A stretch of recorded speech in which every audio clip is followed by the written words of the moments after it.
아마 천원교에서 설교를 많이 들으시는 분들은 C.S. 루이스라는 이름이 굉장히 익숙하실 겁니다. 한성 목사님도 많이 인용하는 기독교 작가고요. 저도 즐겨 인용하는 분입니다. 그리고 저희 교회뿐만 아니라 지금도 많은 세계 교회에서 설교자들이 이분의 글과 이분의 통찰력을 인용하고 또 설교에 사용하지요. 이분은 굉장한 무신론자였다가 친구들로 인하여 회심한 이후에 이 기독교를 변증하고 그리스도의 복음을 사람들에게 설명하려고 그리고 설득하려고 굉장히 애를 썼던 분입니다. 그것을 위해서 방송도 하고요, 많은 글을 쓰고 많은 책을 저술했지요.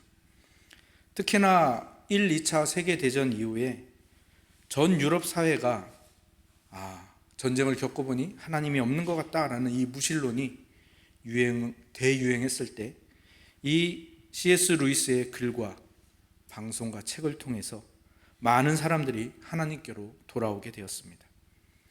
그리고 그 루이스의 글과 책은 지금까지도 많은 사람들에게 영향력을 미치고 있지요.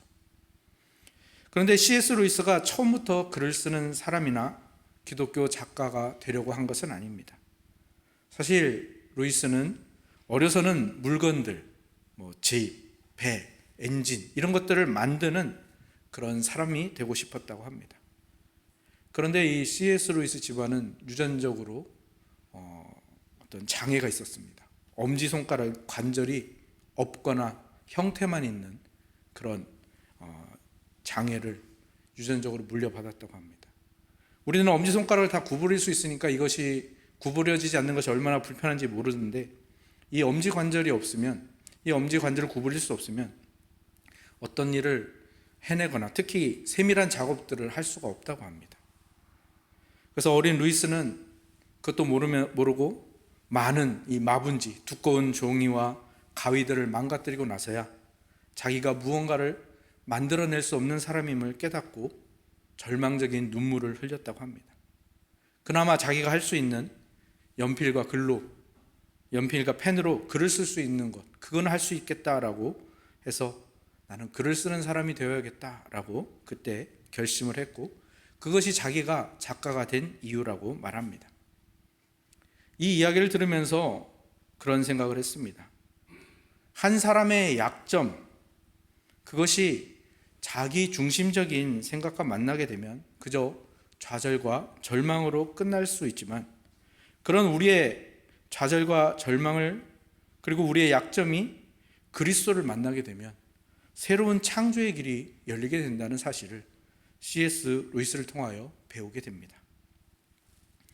그리고 그 절망은 바울도 경험을 했습니다. 바울이 예수님을 만나기 전에는 사울이라고 불렸죠.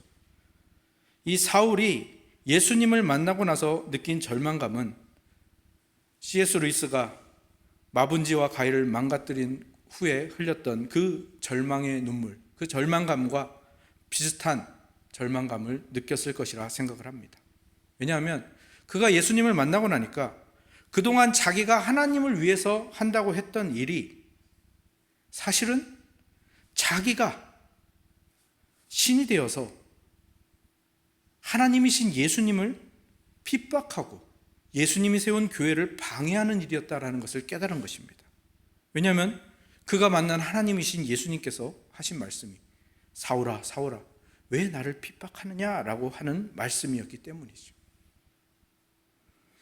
사울이 그동안 했던 일이 얼마나 큰 절망감이 되어서 사울을 그 절망감으로 빠뜨렸는지. 그런데 그 절망감에 빠졌던 바울이 오늘 본문 11장 1절을 보면 무엇이라고 말하고 있습니까? 내가 그리스도를 본받는 자가 된 것 같이 너희는 나를 본받는 자가 되라. 도대체 어떤 것이 바울을 이렇게 절망한 바울에서 이렇게 자신감 있게 나를 본받는 자가 되라 라고 할 수 있었는지 오늘 본문을 통해서 그것들을 함께 살펴보고 나누려고 합니다. 고린도 교회가 여러 가지 실수를 하고 있었다라는 것이 이 바울의 고린도전서를 통해서 계속해서 드러나고 있지요. 사실 고린도 교회 사람들은요, 성도들은 자신들이 굉장히 잘하고 있다고 생각을 했던 것 같습니다. 자신들이 이 사도들의 이 신학을, 이 복음을 잘 이해하고 있다고 생각했으며, 자기들이 영적으로 굉장히 깨어있는 자라고 생각했고, 자신들이 성찬과 예배에 열심히 있는 자, 여러 가지 은사들을 가지고 정말 신령한 말과 표현도 잘하며 우상의 제물을 먹을 수 있는 것은 물론이고 사도들의 그 신앙마저도 판단하고 그렇게 사도들을 지적할 수 있을 정도로 자신들이 지식이 풍부하다고 믿고 있었습니다. 그래서 그들은 아마도 그렇게 생각했을 겁니다. 마치 자신들이 그 두꺼운 마분지를 가위로 잘 오려서 이 고린도 교회를 예쁘게 만들고 있다고 생각했을 것입니다. 그런데 바울이 이 고린도 전서를 통해서 그들의 실상을 낱낱이 파헤치고 고발합니다. 그들이 예쁘게 만들었다고 생각한 그 교회는 실상은 갈갈이 찢어지고 갈라지고 폐허가 된 모습이었으며, 벽돌 하나 제대로 세워지지 않은 그런 모습이었고, 그들이 사용했던, 그 교회를 만들기 위해 사용했던 그 가위는 다 망가져 있었을 뿐만 아니라 끔찍하게도 믿음이 약한 지체들, 가난하고 연약한 지체들의 피와 살점이 그 가위에 잔뜩 묻어 있었던 것이죠. 제가 너무 적나라하고 끔찍하게 표현했다고 생각하실지도 모르겠습니다. 하지만 바울은 제가 말한 것보다 훨씬 더 끔찍하고 비참한 그들의 모습을 보기를 원했습니다. 바울은 고린도 교회가 그 충격과 그로 인한 절망을 경험하기를 원했습니다. 왜요? 자기가 그 절망을 통해서 예수님을 참되게 바라볼 수 있었거든요. 그래서 고린도 교회도 그 절망을 통해서 예수님을 참되게 만나기를 바라고 있는 것이죠. 루이스가 절망으로 인해서 글을 쓰는 일을 선택했고, 그것을 하나님이 사용하셔서 전 세계 교회와 성도들에게 유익이 되었던 것처럼, 그리고 바울이 예수님을 만나서 느낀 그 절망감이 이제는 나를 본받으라 라고 말할 수 있는 그 신앙의 자신감으로 바뀌었던 것처럼, 바울은 고린도 전서를 통해서 고린도 교회가 먼저는 이 절망을 경험하고 그 절망을 선한 것으로 바꾸시는 그 예수님을 참되게 만나기를 원하고 있는 것이고, 그것이 바로 오늘 우리가 함께 나눌 고린도전서 10장의 내용인 것이죠. 그런데 10장에 들어서자마자 우리는 갑자기 뜬금없는 이야기를 만납니다. 어떤 이야기가 나오고 있습니까? 출애굽 때 광야에서 있었던 일들을 바울이 진술을 합니다. 하나님께서 이스라엘 백성에게 엄청난 기적과 구원의 은혜를 베푸셔서 애굽에서 그 노예 생활에서 이스라엘 백성을 구원하시고 그들을 약속의 땅으로 데려가십니다. 그러기 위해서 그들이 이제 홍해를 지나 광야로 들어가죠.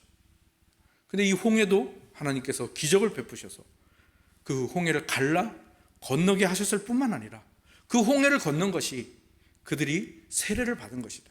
그리고 그들이 그 구름 기둥 아래 있었던 것이 세례를 받은 것이라 라고 표현을 하죠. 그리고 하늘에서 신령한 음식을 내려주셨고 신령한 반석에서 신령한 음료를 내어 마시게 하셨다라고 말하고 있습니다. 이 모든 것이 그리스도께서 이 이스라엘에게 주신 은혜라는 것을 강조하고 있죠. 그런데 그 뒤에 그 은혜와 대조되는 이스라엘의 끔찍하고 비참한 절망적인 모습들이 등장합니다. 광야에서 이스라엘이 어떻게 멸망해 갔는지를 보여주는 이야기를 하죠. 제가 앞서서 이야기했던 가위에 피와 살점이 묻어있다라는 이런 얘기와는 비교도 안 되는 끔찍한 이야기가 펼쳐집니다. 먼저는 출애굽기 32장에 나오는 모세가 십계명을 받으러 시내산에 올라갔을 때 금송아지를 만들어 우상 숭배를 했다가 벌받았던 이야기. 민수기 25장에 나오는 그 시딤 광야에서 바알부올에 부속돼서 음행을 저질렀다가 하루에 23,000명이 죽은 이야기. 민수기 21장에 나오는 하나님을 시험하다가 뱀에게 멸망한 이야기. 그리고 또 그 다음에 뭐가 나옵니까? 원망하다가 멸망시킨 자에게 멸망한 이야기는 출애굽 역사에서 너무 많이 나오죠. 근데 그 중에서 대표적으로 두 사건을 꼽자면 고라 자손이 모세와 아론에게 원망하고 반역하다가 땅에 삼켜진 사건이 하나 있었고요. 그보다 더 큰 사건이 이스라엘 백성이 가나안 땅에 12정탐꾼을 보낸 다음에 돌아와서 그들이 보고한 후에 2명의 그 선한 보고는 듣지도 않고 10명의 부정적인 보고만 듣고 이스라엘이 주저앉아서 하나님을 원망하죠. 그러다가 벌받았던 가데스 바네아 사건이 두 번째 대표적인 사건이죠. 이 가데스 바네아 사건은 얼마나 끔찍하고 비참한 사건이었냐 하면 출애굽 1세대가 이때로부터 다 죽습니다. 아마도 거의 200만 명 가까운 사람들이 나왔다고 생각하는데요. 그 사람들이 다 죽은 겁니다. 출애굽 1세대가 광야 40년 동안. 왜 바울은 이 출애굽 후 광야에서 일어난 이 은혜로운 일과 이 끔찍한 일을 비교해서 이야기하고 있는 것일까요? 그것은 먼저 그들이 출애굽하면서 그렇게 홍해와 광야에서 처음에 받은 은혜의 모습이 교회의 모습과 너무나도 흡사하기 때문이죠. 애굽에서 구원받은 자들이 홍해를 지나고 구름 아래에 있는 것을 세례로 표현하는 것처럼 구원받은 자들이 세례를 통해서 교회의 지체가 되고 일원이 되지 않습니까?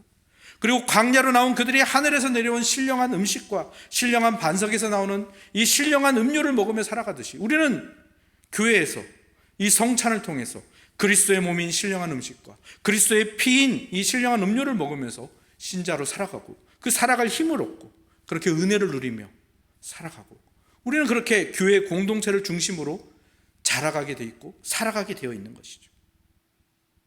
그런 광야의 교회, 이스라엘의 광야 교회와 같은 이 고린도 교회에 어떤 일이 일어난 겁니까? 이 이스라엘 광야 교회가 저질렀던 실수를 고린도 교회가 똑같이 반복하고 있다는 거죠. 광야의 이스라엘이 하나님이 주시는 이 충만한 은혜와 사랑을 누리지 못하고 우상 숭배와 음행과 원망과 분열로 갔다가 멸망했던 것처럼 광야에서 다 쓰러졌던 것처럼 고린도 교회도 하나님이 교회를 통하여 주시는 그 충만한 은혜, 그 사랑을 거부하고 어디로 나아갔던 것입니까? 우상 숭배와 우상 제물을 먹는 문제, 음행을 행할 뿐만 아니라 음행을 자랑하는 데까지 나가고 서로 원망하고 서로 비난하고 물어뜯고 분열하고 갈라져 버리는 대로 가버렸던 것이죠. 왜 사람들은 오랜 세월이 지났는데도 그렇게 하나님께서 그 사건을 모세를 통하여 기록하게 함으로 말미암아 또다시 반복하지 말라고 하신 것 같은데 왜 이 똑같은 죄를 되풀이해서 짓는 것일까요?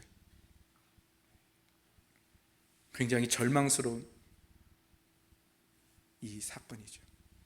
근데 바울은 고린도 교회가 바로 이 절망에 빠지기를 바라고 있습니다. 왜냐하면 아까도 말씀드렸다시피 바울도 자신에 대한 그러한 절망 속에서 그리스도를 참되게 만났기 때문입니다. 이 구약의 사건이 이제 신약의 광야 사건으로 이어지는 겁니다. 구약에서 광야 사건 하면 가장 먼저 떠오르는 것이 이 출애굽의 역사, 모세오경의 역사죠. 근데 신약에서 광야 사건 하면 가장 먼저 떠오르는 사건이 무엇입니까? 당시 예수님과 함께 했던 제자들, 사도들에게 가르침을 받았던 모든 사람들은 그리고 그 후에 복음서를 통해서 예수님의 생애와 사역에 대해서 읽고 들은 모든 사람들은 신약의 광야 사건 하면 무조건 가장 먼저 예수님의 광야 시험 이 사건을 떠올렸을 것입니다. 바울도 오늘 본문을 기록하면서 그 사건을 의도하고 있음이 분명히 드러나고 있죠. 굳이 세례 이후 광야의 사건을 말하는 것도 그렇고 신령한 반석이 그리스도이심을 밝히는 것 또한 그렇습니다. 여기에 그렇게 구체적으로 나와 있지는 않지만 그것을 떠올리게 하는 것이죠. 그러면 그리스도께서 광야에서 시험을 받으신 것 그리고 바울과 고린도 교회 사이는 도대체 어떤 연관이 있는 것이죠? 바울이 그리스도를 만난 후에 먼저는 절망감을 느꼈고 그 후에 자신이 어떻게 바뀌었는지 그 참되게 그리스도를 만나고 그가 어떻게 바뀌었는지 바로 이것이 바울이 고린도 교회에 필요한 처방이라고 생각했고 그래서 이 광야에 예수 그리스도의 시험을 떠올리게 하는 것이죠. 바울이 예수 그리스도를 다메섹에서 만났을 때 그가 절망했던 이유가 무엇입니까? 자신이 하나님을 위해서 해왔던 하나님을 위한다고 해왔던 모든 일들이 사실은 자기가 하나님이 되고 자기가 신이 되어서 오히려 하나님이 하신 일들을 다 망쳐놓는 일이었고, 하나님이신 예수님과 예수님의 몸인 교회를 핍박하는 일뿐이었다라는 것에 절망하지 않았습니까? 그렇게 절망한 바울은요, 실제로 그 절망에 어둡고 컴컴한 그것처럼 진짜 소경이 되었죠. 그리고 예수님께서는 이 바울을 아나니아에게로 보내어 이렇게 아나니아를 통해서 말하게 하십니다. 사울아, 주 곧 내가 오는 길에서 나타나셨던 예수께서 나를 보내어 너로 다시 보게 하시고 성령으로 충만하게 하신다. 그랬더니 사울의 눈에서 비늘 같은 것이 벗어져서 다시 보게 되었죠. 바로 그것처럼 바울은 그리스도를 다시 참되게 보게 된 것이죠. 어떤 그리스도입니까? 어떤 그리스도? 세례를 받고도 광야에서 실패한 이스라엘과 같지 않은 그리스도. 그 이스라엘의 후손으로서 또다시 실패한 바울과 다른 그리스도. 그리고 그 후손, 그 믿음의 후대인, 그렇게 광야에서 받은 은혜로 세워진 교회처럼 세워진 이 고린도 교회가 또다시 실패했는데 그거와는 다른 결과를 만들어내신 예수 그리스도를 보게 된 것이죠. 예수님께서 광야에서 받으신 시험이 무엇이었습니까? 첫 번째는 내가 하나님의 아들이거든 돌로 떡을 만들어서 먹어라. 두 번째는 내가 하나님의 아들이거든 성전에서 뛰어내려라. 천사들이 너를 다치지 않게 할 거다. 셋째, 천하만국의 영광을 보여주면서 사탄이 말합니다. 나에게 경배하면 이 천하만국의 영광을 너에게 주겠다. 이 것들이 깊은 내용이 있지만 그것은 다 다루지 않고 이 세 가지 시험이지만 사실은 한 가지 시험이죠. 무엇을 시험하는 겁니까? 그것을 알 수 있는 것은 그렇게 광야의 시험으로 나가기 전에 어떤 사건이 있는지를 보면 되는데요. 그때 어떤 사건이 있었습니까? 세례를 받으셨죠. 마가복음에는 이렇게 기록되어 있습니다. 그때 예수께서 갈릴리 나사렛으로부터 와서 요단강에서 요한에게 세례를 받으시고 곧 물에서 올라오실새 하늘이 갈라짐과 성령이 비둘기같이 자기에게 내려오심을 보시더니 하늘로부터 소리가 나기를 너는 내 사랑하는 아들이라 내가 너를 기뻐하노라 하시니라. 그 다음에 이제 시험 이야기가 나오는 겁니다. 성령이 곧 예수를 광야로 몰아내신지라. 광야에서 40일을 계시면서 사탄에게 시험을 받으시며 들짐승과 함께 계시니 천사들이 수종되더라.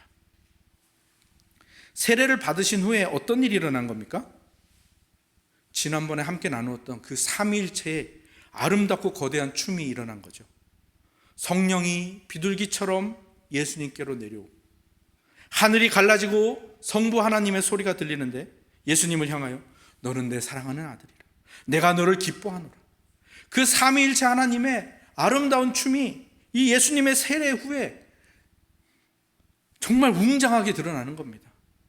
성령 하나님께서 예수님께 그 센터 자리를 내어주시고 성부 하나님께서도 예수님께 그 센터 자리를 내어주시고 그렇게 세 분이 손을 잡고 빙글빙글 돌면서 춤을 추시는데 성부 하나님, 성령 하나님이 자꾸만 예수님을 이 센터로 보내시면서 영광스럽게 예수님을 드러내는 것이죠. 그런데 그 뒤에 갑자기 어떤 일이 일어나는 겁니까? 갑자기 성령 하나님께서 예수님을 광야로 몰아내십니다. 성부 하나님은 예수님을 그 광야에서 사탄에게 시험받도록 내버려 두십니다. 들짐승에게 위협받도록 내버려 두십니다. 저번에 말씀드린 것처럼 삼위일체 그 아름다운 춤에서 예수님이 찢겨져 나가는 사건이죠. 바로 이것을 가지고 마귀가 예수님을 시험하는 겁니다. 예수여, 진짜 성부 하나님이 너를 사랑하는 것 같으냐? 그러면 너를 이 광야로 내보냈겠니? 들짐승에게 위협을 받게 했겠니? 성령 하나님이 너를 진짜로 사랑하는 것 같니? 그렇다면 너를 광야로 몰아냈겠니? 너를 쫄쫄 굶도록 그렇게 놔뒀겠니? 하나님이 너를 사랑하신다면 이 돌을 떡으로 만들어 줄 거야. 떡으로 만들어 달라고 해. 성령 하나님이 너를 사랑한다면 네가 성전 꼭대기에서 뛰어내려도 안 다치게 해주실 거야. 한번 시험해 보라니까. 사실 이 시험은 광야의 이스라엘도 당한 시험이고 바울도 당한 시험이죠. 그리고 이 시험을 가장 먼저 당한 사람은 저번에도 말씀드렸던 에덴 동산의 첫째 아담이죠. 그때도 마귀의 시험은 똑같았습니다. 하나님이 너를 진짜 사랑하신다면 이 선악과를 먹지 말라고 하실 리가 없어.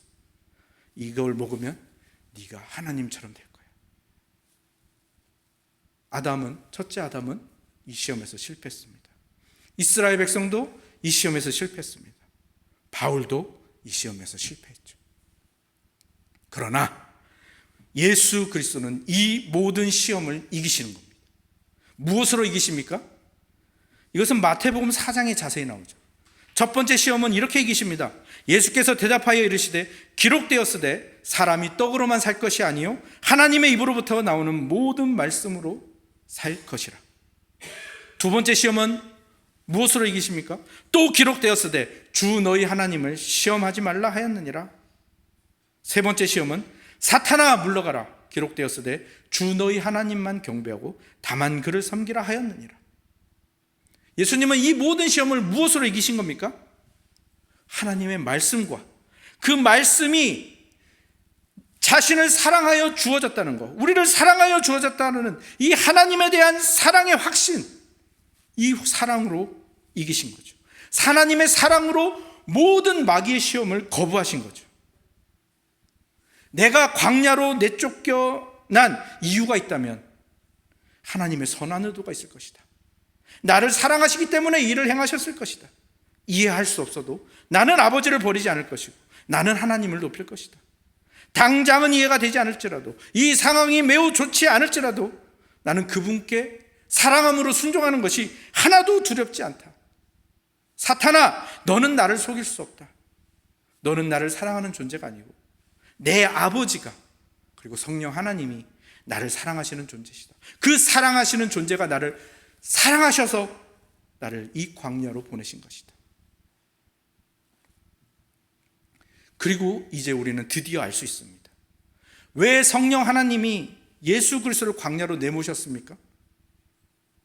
바로 이 광야로 가시기 전에 성부 하나님께로부터 들은 이 사랑의 선포, 너는 내 사랑하는 아들이라, 내가 너를 기뻐하노라, 이 선포가 이스라엘의 것이 되고, 이 선포가 바울의 것이 되고, 이 선포가 고린도 교회의 것이 되고, 이 선포가 우리의 것이 되도록 이 광야의 시험에 실패한 우리를 대신해서 예수님께서 그 저주와 그 시험을 당하시는 거죠. 그리고 그 시험을 이기셔서 그 승리를, 그리고 우리에게 그 하나님의 사랑하는 아들이라는 칭호와 축복을 우리에게 주신 것입니다. 바울이 예수님을 만났을 때 자신에 대해서 절망한 다음에 깨달은 바가 바로 이것입니다. 아, 내가 시험에 실패한 것이 끝이 아니구나. 내가 하나님을 방해하고 하나님의 교회를 핍박한 이것이 끝이 아니구나. 내가 시험에 빠져서 이 끔찍한 짓을 저질렀는데 이 시험을 이기신 분이 내 주님, 내 하나님, 나의 구주, 나의 그리스도시구나.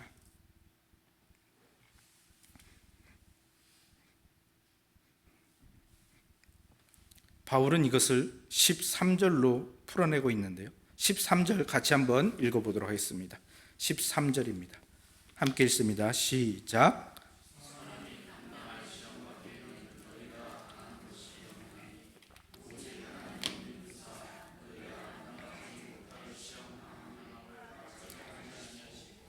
시험 당할 즈음에 또한 피할 길을 내사 너희로 능히 감당하게 하시니. 아멘. 시험이란 말이 반복해서 나오는데 시험이 중요한 것이 아니라 여기서 가장 중요한 구절은 무엇입니까? 오직 하나님은 미쁘사. 하나님은 우리를 사랑하시는 분이시고 우리에게 너는 내 사랑하는 자라, 내가 너를 기뻐하노라, 이 칭호를 우리에게 주시기 위하여 이 모든 것들을 허락하셨다는 거죠. 그래서 우리가 감당할 시험 외에는 주시지 않고 시험 당할 즈음에 피할 길, 어떤 피할 길입니까? 그리스도께서 승리하셔서 그 시험에 승리하셔서 하나님의 사랑의 아들이라는 그 축복을 우리에게 주셔서 이제 모든 것을, 그 사랑을 감당할 수 있는 사람이 되게 하신다는 거죠.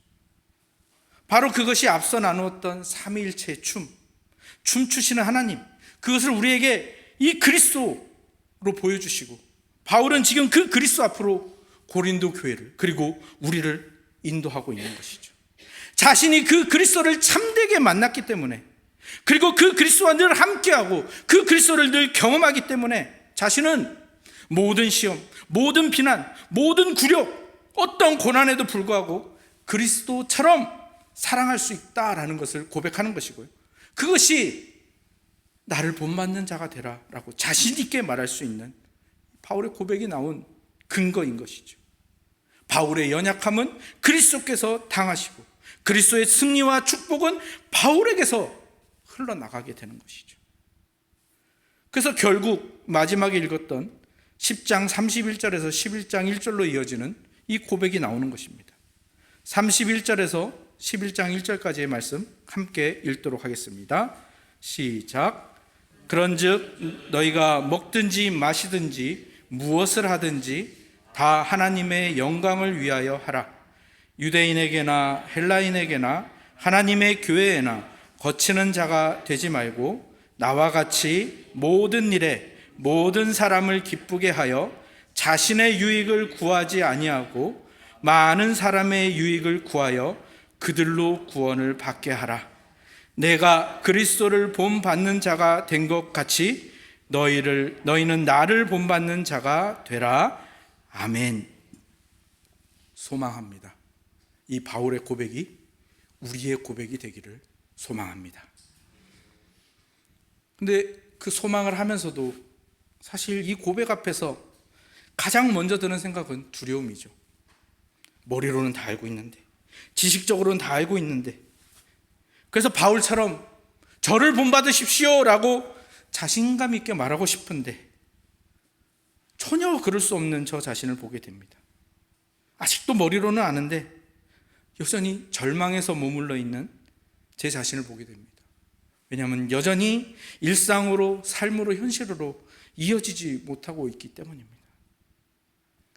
사실 제가 여러분께 소개하는 이 이야기들, 이 개념들, 이 신학적인 정리들은 여러분들을 좀 더 이 진리에, 이 예수 그리스도를 참되게 보는 일에 조금 더 다가가게 하기 위하여, 이해하기 쉽도록, 좀 더 접근하기 쉽도록 설명하기 위하여 이것들을 다 가져오는 거죠. 근데 이런 지식들은요, 사실은 여러분이 몰라도 괜찮습니다.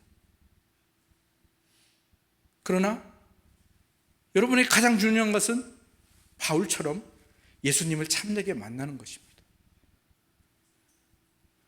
손양원 목사님이라는 분을 모르시는 분이 없을 겁니다. 여수에 가면 애양원이 있고 그 손양원 목사님의 일대기를 잘 전람해 놓았죠. 손양원 목사님 어떤 분이셨습니까?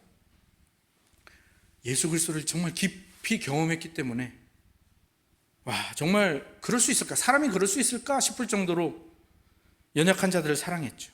평생 나환자들과 함께하면서 우리는 옮을까 봐 만지지도 못할 것 같은데 그들의 몸을 씻어주고 상처난 손과 발을 싸매주고 심지어 어떤 일까지 했다고 합니까? 입으로 그 환자가 괴로워하니까 그 입으로 그 나병 환자의 피고름을 빨아서 뱉던 그런 일까지 했다고 하죠. 그러면서도 하나님만 사랑하기 위해서 일제가 강요하는 그 신사참배를 끝까지 반대하다가 감옥에 갇혔죠. 거기서 감옥에서 병까지 걸려서 정말 죽을 고생을 했던 이 손양원 목사님. 근데 손양원 목사님이 감옥에서 이런 시를 지었다라는 것을 혹시 들은 적이 있으십니까? 한시인데 이 한시를 풀어서 읽으면 이렇게 됩니다. 빈방 혼자 지키니 고적함을 느끼지만 성삼이 함께 지내니 내 식구 되는구나. 왜 내 식구입니까? 성부 하나님, 성자 예수님, 성령 하나님, 그리고 손양원. 손양원 목사님은 아마도 제가 생각하기에 이 춤추시는 하나님 이런 개념 몰랐을 것 같습니다. 그리고 삼위일체에 대한 깊은 신학 이런 정리, 그 당시에는 아마도 부족했을 것입니다. 그런데 이분은 어떻게 이런 고백을 할 수 있었을까요? 그분은 그리스도를 참되게 만나고 그 그리스도가 삼위일체 하나님이시라는 것을 정말 깊이 경험하고 그리스도를 통하여 그 삼위일체 하나님 안에 초대된 경험이 있는 것이죠. 그렇기 때문에 이런 고백을 할 수 있었고, 정말로 나중에 이 손양호 목사님이 어떤 일까지 합니까? 자신의 아들을 죽인 이 원수를 사랑하는, 예수 그리스도가 하신 명령 중에 가장 어렵다고 생각하는 그 명령까지 지켜서 자신의 아들을 죽인 원수를 자신의 양아들로 삼고 사랑하는 그 놀라운 삶을 살아낼 수 있었죠. 저는 다시 한번 소망해 봅니다. 우리 모두에게 손양원 목사님 같은 이 그리스도를 통하여 삼위일체 하나님께 초대되는 그 경험이 우리의 삶으로 정말 놀랍게 드러나기를 소망합니다. 그리고 앞서 나눈 것처럼 바울처럼 내가 그리스도를 본받은 것처럼 너희도 나를 본받는 자가 되라 라고 말하며 자신의 모든 것을 다해 전 존재를 다해서 상대방을 사랑하고 안아줄 수 있는, 어떤 비난과 어떤 모욕을 당하더라도 그렇게 사랑할 수 있는 바울과 같은 자들이 되기를 소망합니다. 그리고 그리스도께서 C.S. 루이스에게 손 내미시어 당신의 춤에 초대하셔서 그 루이스도 그 그리스도를 본받아 다른 사람에게 자신이 할 수 있는 그 손들을 내밀어 많은 무신론자들을 그리스도께 인도한 것처럼 우리도 우리를 늘 삼위일체 하나님 그 춤으로 초대하시는 그리스도를 본받아 이 C.S. 루이스처럼 많은 지체들에게, 많은 이웃들에게, 많은 불신자들에게 손 내미는 자들이 될 수 있기를 간절히 소망합니다. 아멘.